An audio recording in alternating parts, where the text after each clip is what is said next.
Hello students, so today we are starting with balanoglossus blood vascular system, जिसे कहा जाता है रक्त वाहिका प्रणाली। अगर हम बात करें ब्लड वैस्कुलर सिस्टम की, तो बेलेनोग्लॉसिस में ओपन टाइप का ब्लड वैस्कुलर सिस्टम पाया जाएगा। इसके अंदर बहुत सारे कंपोनेंट्स पाए जाते हैं, जैसे ब्लड है, डॉर्सल साइनस है, कार्डिक सैक है, एफरेंट वेसल्स है। इसमें जाने से पहले, कंपोनेंट्स में जाने से पहले दो तीन पॉइंट्स है जो आप नोट डाउन कर लीजिए। पहली बात कि इसके अंदर जो ब्लड है वो कलरलेस पाया जाता है, किसी भी प्रकार का रेस्पिरेटरी पिगमेंट इसके अंदर पाया नहीं जाएगा।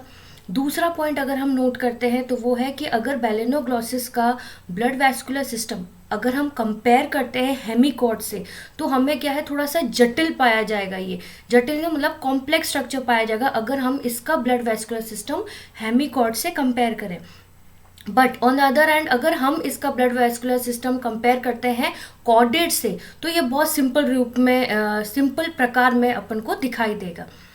फिर तीसरी बात, जो मेन बात है कि इसके अंदर जैसे पॉइंट में लिखा गया है कि ये रंगहीन द्रव्य है। ब्लड जो है इसके अंदर रंगहीन है। अभी तक ऐसे कोई भी इसमें फाइंड आउट नहीं हुआ है, कोई भी ऐसे पॉइंट्स से निकाले गए हैं। बहुत सारे ऐसे अननोन पॉइंट्स अभी भी बेलेनोग्लॉसिस में है, क्वेश्चन मार्क में है कि इसके अंदर हो सकता है कुछ रेस्पिरेटरी पिगमेंट पाए भी जाते हो या कुछ तरीके के तरल पदार्थ भी पाए जाते हो। तो अपन इसको मोटे तौर पर ये कह सकते हैं कि संभवतः यहाँ पर ये चीज़ें अनुपस्थित है, मतलब प्रोबेबली हो सकता है और प्रोबेबली नहीं भी हो सकता है। तो ये दो तीन पॉइंट्स है जो आप ब्लड वैस्कुलर सिस्टम को लिखने से पहले नोट डाउन कर लीजिए।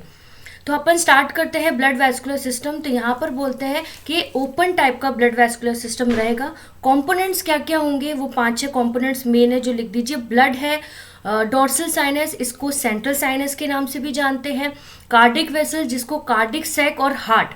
बेसिकली वैसे इनमें हार्ट एब्सेंट रहता है, बट इसके क्या क्या पॉइंट्स है वो मैं आपको आगे स्लाइड में क्लियर कर दूंगी। फिर आता है एफरेंट वेसल्स। फिर फिफ्थ पॉइंट है डिस्ट्रीब्यूशन वेसल। डिस्ट्रीब्यूशन वेसल मतलब जो ब्लड आ रहा है वो अलग अलग वहाँ पे बॉडी पार्ट में डिस्ट्रीब्यूट हो रहा है। तो जब डिस्ट्रीब्यूट होता है तो फिर ऐसी भी वेसल्स आती है जो इनको कलेक्ट करती है। तो ये जो 6 पॉइंट्स हैं ये एक कॉम्पोनेंट्स है ब्लड वैस्कुलर सिस्टम बेलेनोग्लॉसिस के। अगर हम पहली बात करते हैं ब्लड की, तो ब्लड की अगर बात करते हैं, जैसे मैंने आपको पहले ही बता दिया कि इसके अंदर कोई भी प्रकार की लाल रक्त कणिकाएं पाई नहीं जाती। कुछ एक WBC पाए जाते हैं इसके अंदर। दूसरी बात करते हैं डॉर्सल साइनस की या फिर सेंट्रल साइनस की। मैंने इंग्लिश एंड हिंदी दोनों को साथ में लिखा है। इनकेस आपको कहीं पे भी दिक्कत आ रही हो हिंदी में तो आप इंग्लिश से टैली कर सकते हैं। तो डॉर्सल साइनस या फिर सेंट्रल साइनस मैं आपको डायग्राम से भी समझाऊंगी कि ये पहला इनमें जब अपन लिखते हैं तो इनकी 2-3 चीज़ें दिमाग में रखनी चाहिए। पहला तो पोजीशन, दूसरा कहाँ से ब्लड ला रहा है, कहाँ को ब्लड दे रहा है। ये 2 पॉइंट्स आपको ध्यान में होने चाहिए। तो जब मैं बात कर रही हूँ डॉर्सल साइनस की या फिर सेंट्रल साइनस की, तो ये है डॉर्सल साइनस कहाँ होगा, बक्कल डाइवर्टिकुलम के ऊपर प्रोबोसिस में एक डॉर्सल साइनस मौजूद रहता है। क्या अपन डायग्राम से देखें, ऊपर प्रोबोसिस दिखाई दे रहा है अपन को और नीचे मैंने मार्क करा है बक्कल डाइवर्टिकुलम। तो हम क्या बोल रहे हैं यहाँ पर कि बक्कल डाइवर्टिकुलम के ऊपर प्रोबोसिस में, सूंड हम प्रोबोसिस को कहते हैं, ऊपर प्रोबोसिस में एक डॉर्सल साइनस मौजूद है। केंद्रीय साइनस, जैसे मैंने कहा सेंट्रल साइनस डॉर्सल साइनस ही होता है, तो केंद्रीय साइनस छोटी लंबी होती है और थोड़ी सी सिकुड़ा हुआ स्ट्रक्चर पाया जाएगा। इसमें जो रक्त है, जो ब्लड है, वो कैसे फ्लो करेगा, posterior end to anterior end. ये इंपॉर्टेंट पॉइंट है कि ब्लड का फ्लो कैसे हो रहा है, पोस्टीरियर से एंटीरियर हो रहा है। और जब वो एंटीरियर है तो एंटीरियर एंड पर यह रक्त को एफरेंट रक्त वाहिका में धकेल देता है। तो ये जो मैंने फ्लो बनाया है, आप ये डायग्राम को अच्छे से देख लें। जो ये मैंने रेड एरोज बनाए हुए हैं वहां पर बता रहे हैं कि कैसे ब्लड फ्लो हो रहा है। तो हम वापस अगर इसको देखते हैं तो डॉर्सल साइनस क्या है कि ये बक्कल डाइवर्टिकुलम के ऊपर प्रोबोसिस में पाया जाता है। केंद्रीय साइनस एक बहुत छोटी लंबी सिकुड़ा एक स्ट्रक्चर रूप में पाई जा रही है। फिर दूसरी बात करते हैं, यहाँ पे जो रक्त है, यहाँ पे जो ब्लड है वो पोस्टीरियर एंड से एंटीरियर एंड में बहता है, ठीक है। और जब वो एंटीरियर एंड में आएगा तो ये रक्त को क्या करेगा, एफरेंट रक्त वाहिका में धकेल देता है। तो ये 2 कंपोनेंट्स है, पहला ब्लड बता दिया, सेकंड मैंने बता दिया डॉर्सल साइनसिस। ये डायग्राम आप देख लेना, जैसे आप जो भी चीज़ लिखें डायग्राम को देखकर उसी के बाद उसको डिस्क्राइब करना। थर्ड पॉइंट हम बात करते हैं कार्डिक वेसल्स, या फिर इसको कार्डिक सैक या फिर हार्ट कहेंगे। ये कहाँ पाया जाएगा? यह डॉर्सल साइनस के ऊपर मौजूद है। हम डायग्राम देखते हैं, डॉर्सल साइनस आपको दिखाई दे रहा है, उसके जस्ट ऊपर पाया जाएगा, जिसको अपन कहते हैं, जिसको हम कहेंगे कार्डिक वेसल्स। एक बार वापस देखिए, कार्डिक वेसल्स या फिर कार्डिक साइनस।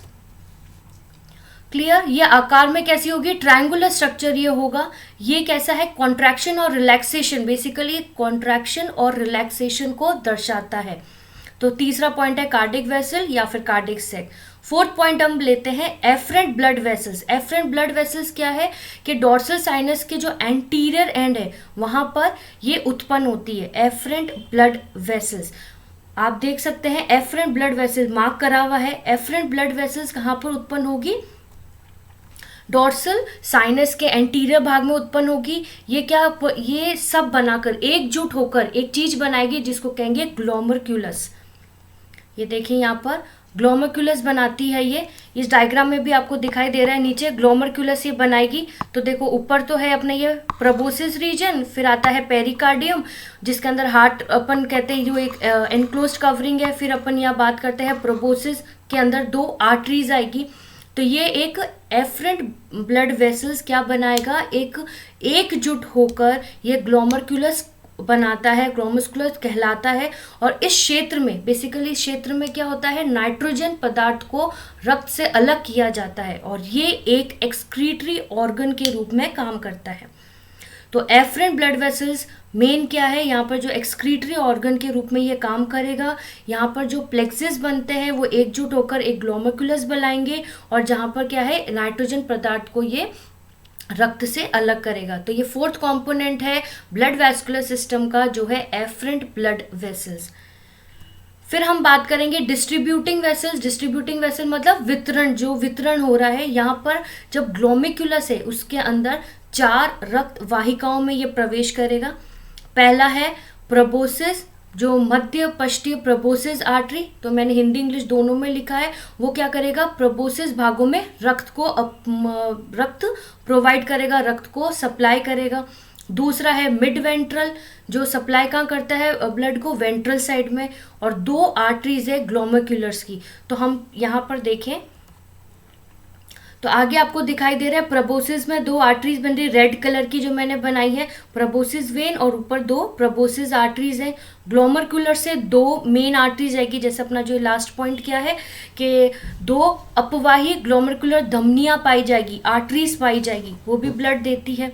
तो कहने का मतलब यहाँ पर 2 तो प्रोबोसिस और 2 ग्लोमर्क्यूलर से आर्टरीज निकलती है जो डिफरेंट बॉडी पार्ट्स को ब्लड प्रोवाइड करेगी। फिर हमने एक पॉइंट लिखा है कि वेंट्रल आर्टरी जो है वो बेसिकली क्या है? मस्कुलर होती है, मस्कुलर रहेगी वो वेंट्रल आर्टरी। हम डायग्राम में देख सकते हैं वो कैसी है? मस्कुलर है। तो मेन जो आपको पढ़ना है, एक तो डॉर्सल वेसल है, एक है वेंट्रल वेसल। डॉर्सल वेसल से क्या क्या वेन्स बन रही है? एक तो वेनस साइनसेस बन रहा है। फिर प्रोबोसिस रीजन में 2 तरीके की आर्टरीज पाई जा रही है, वीनस साइनस, नोटोकॉर्ड पाई जा रही है, फिर ग्लोमर्क्यूलस पाया जा रहा है। तो ये सारी चीज़ें आपको इसमें नोट करनी है। फिर हम बात करते हैं कलेक्टिंग वेसल्स की। कलेक्टिंग वेसल्स की बात करें तो it travels on the dorsal side. ये कहाँ ट्रेवल करेगी? डॉर्सल साइड में ट्रेवल करेगी। ये भी मस्कुलर है, मस्कुलर वेसल है ये, और ये सभी भाग को रक्त एकत्रित करेगा और ये सभी भागों में रक्त को क्या करता है? एकत्रित करता है। Vessel will supply blood to the dorsal sinus, और मेन काम क्या है इसका कि जो वेसल्स है ये सप्लाई करेगा blood to the dorsal sinuses. तो ये आप एक बार डायग्राम के साथ इसको अच्छे से पढ़ लीजिए। एक बार मैं वापस रिकॉल करवा देती हूँ आपको। हम बात कर रहे हैं बेलेनोग्लोसिस के ब्लड वेस्कुलर सिस्टम की, जिसको हम सर्कुलेटरी सिस्टम भी कहते हैं। इसके अंदर हमने 6 कंपोनेंट्स लिए हैं। इन 6 कंपोनेंट्स के नाम अच्छे से पढ़ लीजिएगा। फिर हमने एक एक कंपोनेंट को लिया, जैसे ब्लड लिया तो कलरलेस है, इसमें कुछ WBC पाए जाते हैं और हीमोग्लोबिन एब्सेंट रहता है। फिर हम डॉर्सल साइनस की बात करते हैं तो ये कहाँ पाया जाता है? बक्कल डाइवर्टिकुलम के ऊपर जो प्रोबोसिस है वहाँ पर डॉर्सल साइनस मौजूद है। सेंट्रल साइनस जो अपन डॉर्सल साइनस को ही कहते हैं, वो कैसी होती है, वो बहुत छोटी होती है। और ब्लड कैसे फ्लो करता है, पोस्टीरियर एंड से एंटीरियर एंड पे। और जब एंटीरियर एंड पे ये ब्लड फ्लो करेगा तो ये कहाँ डालेगा, एफरेंट रक्त वाहिका में ये धकेल देता है ब्लड को। तीसरी हमने बात करी थी जो थी कार्डिक वेसल की, जो कैसा है, ट्रायंगुलर शेप में पाया जाता है। फिर हम बात करते हैं एफरेंट ब्लड वेसल्स। इसके अंदर हमने देखा कि जो डोर्सल साइनस है वो एंटीरियर एंड से वहाँ पर क्या है, उत्पन्न होता है और ये एक प्लेक्सिस बनाता है, गुच्छा बनाता है, जिसको अपन कहते हैं ग्लोमेरुलस कहा जाता है। बेसिकली ये क्षेत्र में क्या कार्य है कि क्षेत्र में नाइट्रोजन पदार्थ जो रक्त से अलग किए जाते हैं, मेन जो काम है इस क्षेत्र में नाइट्रोजनस जो पदार्थ है रक्त से अलग किया जाता है और ये एक तरीके का उत्सर्जन अंग है के रूप में ये कार्य करता है। तो ये फोर्थ पॉइंट हो गया afferent blood vessels. Fifth point है डिस्ट्रीब्यूटिंग। जब वो कलेक्ट करेगा तो अलग अलग डिस्ट्रीब्यूट करेगा। दो तो होंगी प्रोबोसिस की आर्टरीज और दो होगी ग्लोमेरुलस की आर्टरी। फिर हमने वेंट्रल आर्टरी की बात करी जो बेसिकली क्या है, मस्कुलर होती है नेचर में। सिक्स्थ हमने बात कर रहे हैं कलेक्टिंग वेसल्स, सब जगह से कलेक्ट करेगा। ये जो कलेक्टिंग वेसल्स है ये ट्रैवल करती है डॉर्सल साइड। हम डायग्राम में देख सकते हैं, जो आप डॉर्सल वेसल देख रहे हैं ना, वो डॉर्सल साइड से ये वेसल क्या है, पूरी की पूरी ट्रैवल करेगी। ये भी मस्कुलर होती है और ये सभी भागों से क्या है, रक्त को एकत्रित करती है। और vessel will supply blood to the dorsal sinus. और जब वो एकत्रित करेगी फिर ये सप्लाई कहाँ करेगी, डॉर्सल साइनस में करेगी। अच्छे से पॉइंट नोट डाउन कर लीजिएगा और डायग्राम बना लीजिएगा इसका। ये एक जर्नलाइज फ्लो चार्ट मैंने बनाया है जिसमें मैंने बात की जैसे ब्लड डॉर्सल वेसल है वो कहाँ भेजेगा ब्लड, वीनस साइनस में। फिर जाता है सेंट्रल साइनस जिसको अपन कहते हैं डॉर्सल साइनस भी। वहाँ से बहुत सारी हार्ट वेसल्स के अंदर ये ब्लड को फ्लो करेगा। देन ग्लोमेरुलस आएगा, जो एक हमने प्लेक्सिस गुच्छा जो हमने पढ़ा था ग्लोमेरुलस, वो दो जगह भेजेगा ब्लड। फिर वेंट्रल ब्लड वेसल से होकर 3 डिफरेंट वेसल्स ब्लड फ्लो जो हमने अभी पढ़े वहाँ पर ये ब्लड फ्लो करेगा। तो आप ये जर्नलाइज डायग्राम बना लीजिए। ये इजी वे है कि ब्लड वैस्कुलर सिस्टम आप बैलोनोक्लोसिस में इजीली पढ़ सके। देन हम इंग्लिश पर आते हैं तो सेम वही है, ओपन टाइप का ब्लड वेस्कुलर सिस्टम इसके अंदर पाया जाता है। ब्लड है, डॉर्सल साइनस है, हार्ट है, जो मैंने हिंदी में आपको लिखवाया है वही इंग्लिश में इसमें इंटरप्रिटेट करा है मैंने। ब्लड लिक्विड फॉर्म में होगा, कलरलेस होगा, कोई भी तरह का हीमोग्लोबिन रेस्पिरेटरी पिगमेंट नहीं पाया जाएगा। डॉर्सल साइनस की बात करी, proboscis above the buccal diverticulum एक डॉर्सल साइनस प्रेजेंट है। ब्लड कहाँ पर फ्लो करेगा, पोस्टीरियर एंड से एंटीरियर एंड में। हार्ट की बात करते हैं तो ये ट्रायंगुलर शेप का होता है, shows the contraction and relaxation, जैसे मैंने आपको बताया था प्रीवियस स्लाइड्स में। एफरेंट ब्लड वेसल्स की हम बात करते हैं, from anterior end of dorsal sinus afferent blood vessels with arrive. बस ये चीज हमेशा याद रखनी है ब्लड सर्कुलेटरी सिस्टम में, चाहे कोई भी एनिमल हो, कौन सी नर्व कहाँ से ओरिजिनेट होकर कहाँ पर ब्लड दे रही है या कहाँ से वो कलेक्ट कर रही है, ये मेन पॉइंट्स है जो आपको डायग्राम से आप इजीली, अगर डायग्राम समझ में आ गया है आपको तो आप वहाँ पर इजीली इसको लिख सकते हैं। जैसे मैंने ये मार्क कर लिया है, जो मैंने प्रीवियस स्लाइड में समझाया था वही सारी मैंने मार्क करी है कि वेंट्रल नर्व कॉर्ड है, इधर हम बात कर रहे हैं डॉर्सल नर्व कॉर्ड। 2 तरीके की कॉर्ड्स पाई जाती है, ऊपर प्रोबोसिस पाया जाता है, नीचे क्या पाया है, ग्लोमेरुलस पाया जाता है। ग्लोमेरुलस से 2 नर्व निकलती है, एक है मिड डॉर्सल प्रोबोसिस आर्टरी, एक है मिड वेंट्रल प्रोबोसिस आर्टरी। तो जो मैंने हाईलाइटेड करा है वही आपको अपने डायग्राम में बनाना है। डिस्ट्रीब्यूटिंग वेसल्स की बात करें तो जो ग्लोमेरुलस बना है, जो गुच्छा बना है, वो 4 ब्लड वेसल्स के अंदर अपने ब्लड डालेगा। पहला है मिड डॉर्सल प्रोबोसिस आर्टरी, दूसरा है मिड वेंट्रल प्रोबोसिस आर्टरी, ये आपको डायग्राम में दिख रहा है। ऊपर देखिए मिड डॉर्सल हो गया प्रोबोसिस आर्टरी और यहाँ है मिड वेंट्रल प्रोबोसिस आर्टरी। तो इन दोनों में ये अपना ब्लड डालेगा। तो मैंने पहले ही बताया था प्रोबोसिस में 2 नर्व्स में 2 आर्टरीज में ये डालता है, और जब मैं बात कर रही हूँ ग्लोमेरुलस की तो 2 एफरेंट आर्टरीज के अंदर ये अपना ब्लड डालेगा। तो 4 ब्लड वेसल्स डिस्ट्रीब्यूटिंग वेसल्स यहाँ पे तौर पे काम करते हैं। फिर हम बात करते हैं वेंट्रल आर्टरीज की, तो ये मस्कुलर है, it travels to the end of the trunk. Blood flow यहाँ पर कैसे करता है, बैक साइड फ्लो करेगा ये, और it gives the following blood vessels. ये 3 ब्लड वेसल्स ये देगा, ventricular, ring blood vessel and afferent branchial vessel जो कैरी करता है blood to gills of pharynx. Sixth है कलेक्टिंग ब्लड वेसल्स, जो हमने बात करी, it travels on the dorsal side, ये मस्कुलर है, कलेक्ट करता है blood from all the body part. Collecting नाम से पता चल रहा है, कलेक्टिंग इन सेंस वो सारी बॉडी के सारे पार्ट से वो ब्लड को कलेक्ट करता है, और ये जो सप्लाई करेगा डोर्सल साइनस को, और जो लास्ट में अगर सप्लाई की बात करते हैं तो ये डोर्सल साइनस को सप्लाई कर देता है ब्लड। तो इस तरीके से ब्लड फ्लो करता है ब्लड वैस्कुलर सिस्टम इन बेलेनोग्लोसिस। आप अच्छे से पॉइंट्स इसके नोट डाउन कर लिए। कहीं पे भी दिक्कत आ रही हो तो आप बता दीजिएगा, हिंदी एंड इंग्लिश मैंने मार्क कर लिया है डायग्राम्स में भी, कि इनकेस आपको इंग्लिश में प्रॉब्लम आ रही है तो आप हिंदी में इसको अलग से हाईलाइट करके लिख सकते हैं। तो ब्लड वैस्कुलर सिस्टम ये एक इम्पॉर्टेंट टॉपिक है, ये सेक्शन सी में पूछा जाता है बहुत बार। डायग्रामेटिक व्यू से आप अच्छे से समझा सकते हैं, पहले उसके कंपोनेंट समझा दीजिए डायग्राम के साथ, प्लस उसका जर्नलाइज इंट्रोडक्शन दे दीजिए। नेक्स्ट हम बात करते हैं नर्वस सिस्टम की, हम बात करेंगे बेलेनोग्लोसिस के। जब हम नर्वस सिस्टम की बात करें तो नर्वस सिस्टम बेलेनोग्लोसिस में बहुत प्रिमिटिव टाइप का पाया जाता है। प्रिमिटिव टाइप जो हमने फर्स्ट ईयर में पढ़ा था कॉर्डेट्स, फर्स्ट ईयर में पढ़ा था सिलेंट्रेट्स एंड इकाइनोडर्म्स, जो फाइलम सिलेंट्रेटा थे और इकाइनोडर्म्स थे, वहाँ पर हमने प्रिमिटिव टाइप का नर्वस सिस्टम पढ़ा था, वो बेलेनोग्लोसिस में पाया जाता है। इसके अंदर क्या है, लेयर्स ऑफ नर्व सेल्स पाई जाएगी एंड नर्व फाइबर्स, एक परत पाई जाएगी नर्व सेल्स की और नर्व फाइबर्स की, जो कहाँ पाई जाती है, एपिडर्मिस के just below the epidermis. Epidermis ऊपर की कवरिंग होगी। तो नर्वस सिस्टम बेसिकली जो कंप्राइज करेगा वो क्या है, layer of nerve cells and nerve fibres lies just below the epidermis. तो पहला पॉइंट है प्रिमिटिव टाइप का होगा। एग्जाम्पल पे आप लिख सकते हैं coelenterates and echinoderms.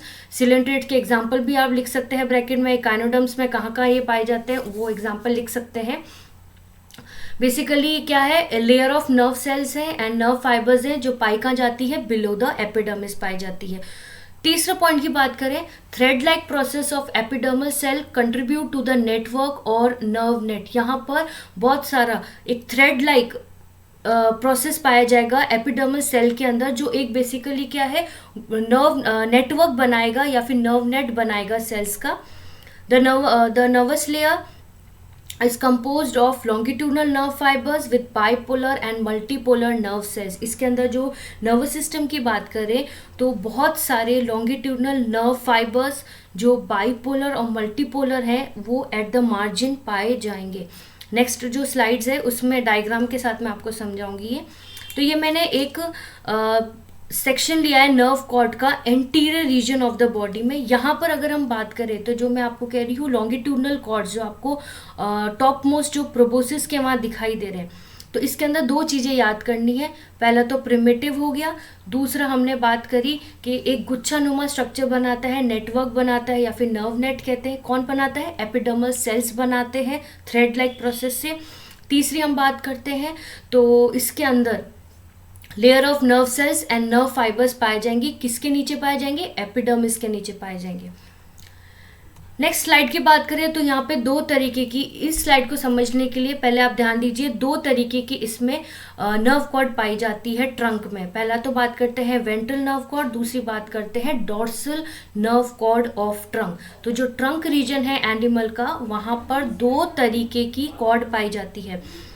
Nerve cord क्या बनाती है, ये एक्सटेंड कहाँ होती है, कॉलर ट्रंक सेप्टम से, जिससे वहाँ पे ये डॉर्सल कॉर्ड में कनेक्ट होकर वहाँ एक रिंग बनाएगी जिसको कहेंगे सर्कम एंट्रिक नर्व रिंग। डायग्राम में आप देख सकते हैं जो वेंट्रल नर्व कॉर्ड है ट्रंक की, वो आगे जाकर किससे मिलेगी, कॉलर ट्रंक सेप्टम से एक्सटेंड होकर एक कनेक्ट करेगी डॉर्सल कॉर्ड से, जहाँ पे वो सर्कममेट्रिक नर्व रिंग बनाएगी। ऑन द अदर एंड अगर हम बात करते हैं डॉर्सल कॉर्ड की, तो डॉर्सल कॉर्ड एक्सटेंड एंटीरियरली, आप ऑपोजिट साइड देखिए, डॉर्सल नर्व कॉर्ड लिखा हुआ है ट्रंक का, वो आगे जाके आप देख लीजिए प्रोबोसिस में मिलता है, और प्रोबोसिस में वो बहुत सारे लॉन्गिट्यूडनल कॉर्ड ऑफ प्रोबोसिस बनाता है। तो इसमें वही लिखा है dorsal cord extend anterior to the base of the proboscis, proboscis के बेस पर ही वह जाकर वहाँ एक कनेक्ट करती है सर्कुलर स्ट्रैंड जिसको हम कहते हैं एंटीरियर नर्व रिंग। वहाँ पे बना हुआ है एंटीरियर नर्व रिंग, जो ब्लैक कलर की बाउंड्री बनी हुई है। तो वेंट्रल नर्व कॉर्ड क्या बनेगी, सर्कमेंट्रिक नर्व रिंग। डोर्सल कॉर्ड क्या बनाएगी, एंटीरियर नर्व रिंग। यहाँ तक आ गया समझ में। अब हम बात करते हैं कि जो एंटीरियर नर्व रिंग बना है, कहाँ से बना है, ये dorsal nerve cord of trunk से बना है। Anterior nerve ring, longitudinal nerve fibres present रहते हैं जो वहाँ पर जाके बनाते हैं subsidiary longitudinal cords of proboscis. वो बनाएंगे subsidiary longitudinal cords of proboscis. तो 3 मेन चीज़ें आपको याद करनी है। वेंट्रल कॉर्ड बनाता है सर्कमेंट्रिक नर्व रिंग, डोर्सल कॉर्ड बनाता है एंटीरियर नर्व रिंग, और ये जो एंटीरियर नर्व रिंग है ये आगे जाके लॉन्गिट्यूडनल कॉर्ड्स ऑफ प्रोबोसिस बनाती है, जिसे कहते हैं subsidiary longitudinal cords of proboscis. Diagram के साथ इजीली इसमें आप अपनी थ्योरी लिख सकते हैं। डायग्राम भी बना लीजिए, ये इजी भी है और आपको समझ भी आ जाएगा। बाकी सारे कॉम्प्लेक्स टाइप के डायग्राम्स हैं इसके। फिर हम बात करते हैं, ये जो डायग्राम है उसके अंदर कॉलर कॉर्ड दिखाई दे रही है। इसके अंदर कॉलर कॉर्ड की अगर बात करें तो वहाँ है कैविटी, एक गुहा पाई जाती है जिसको अपन कहते हैं न्यूरोसील। ये जो न्यूरोसील है ये आपको अच्छे से देखो, मैंने मार्क भी करी हुई है नीचे इसमें कॉलर कॉर्ड। इसके नीचे एक डिप्रेशन, एक कैविटी, गुहा पाई जा रही है, एक ब्लैंक स्पेस है जिसको कहेंगे अपन न्यूरोसील कहेंगे। कॉलर कॉर्ड है ये अराइज कहाँ से होती है, एपिडर्मिस से होती है। बट ये क्या है, थोड़ा सा इसका पोर्शन जो है वो डेप्थ हो जाता है, मतलब ये डीपर पोजीशन में चली जाती है। जैसे ही अपन कॉर्डेट के नर्व कॉर्ड पढ़ते हैं ना, वो भी एक कहाँ से, इन्वेजिनेशन से बनती है, नर्वस सिस्टम के एक्टोडर्म के। तो ये एक डेपर पोजीशन में चल जाती है। कभी इसमें एक और चीज़ है कि collar cord and sometimes the anterior part of the dorsal cord. वापस मैं बोल रही हूँ, collar cord and sometimes the anterior part of the dorsal cord जो ट्रंक में पाया जाता है, वहाँ पर बहुत सारे जॉइंट न्यूरॉन्स पाए जाते हैं जिनकी रेंज रहती है 10 to 160 न्यूरॉन्स, ठीक है, जिसका अपन कह सकते हैं वेरीज फ्रॉम 10 to 160। तो कॉलर कॉर्ड और कभी कभी sometimes the anterior part of the dorsal cord जो ट्रंक में पाया जाएगा, वहाँ पर बहुत सारे जॉइंट न्यूरॉन्स पाए जाएंगे जो होंगे 10 to 160। और ये जो सारी चीज़ें, जो न्यूरॉन्स है, basically they are responsible for rapid conduction of stimuli. वो स्टिमुलाई देते हैं, रैपिड कंडक्शन स्टिमुलाई देंगे which leads to quick retraction of body parts. वहाँ पर एकदम क्विक रिटेक्शन मिलेगा कि बॉडी पार्ट्स को अपन को पता चला, अच्छा ये चीज़ हुई है, एनिमल को पता चलेगा कि हाँ चाहिए ये कर रहा है तो अपन को उस डायरेक्शन पे मूव करना है। तो ये रैपिड कंडक्शन हो रहा है स्टिमुलाई का which leading to quick retraction of body parts. हमने इस स्लाइड में बात करी कॉलर कॉर्ड की, जो कहाँ से बन रही है, डोर्सल नर्व कॉर्ड से। आप डायग्राम में देख सकते हैं, डोर्सल नर्व कॉर्ड से कॉलर कॉर्ड बन के उसके बीच में कैविटी पाई जा रही है जिसको कह रहे हैं न्यूरोसिल्क। और ये कॉलर कॉर्ड बनी कहाँ से, it arise from the epidermis. Clear. फिर हम बात करी थी कि जेंट न्यूरॉन्स पाए जाते हैं, कहाँ पाए जाते हैं, collar cord and sometimes the anterior part of the dorsal cord, जो कहाँ पर है, ट्रंक के अंदर। वहाँ पे बहुत सारे जेंट न्यूरॉन्स पाए जाएंगे। कितने वेरीज है, फ्रॉम 10 to 160, 10 से लेकर 160 के बीच में तक यहाँ पर न्यूरॉन्स पाए जाते हैं कॉलर कॉर्ड और डोर्सल कॉर्ड के बीच में, जो ट्रंक रीजन में पाई जाती है। और ये मेन इनका काम क्या रहता है, they are responsible for rapid conduction of stimuli leading to quick retraction of body parts.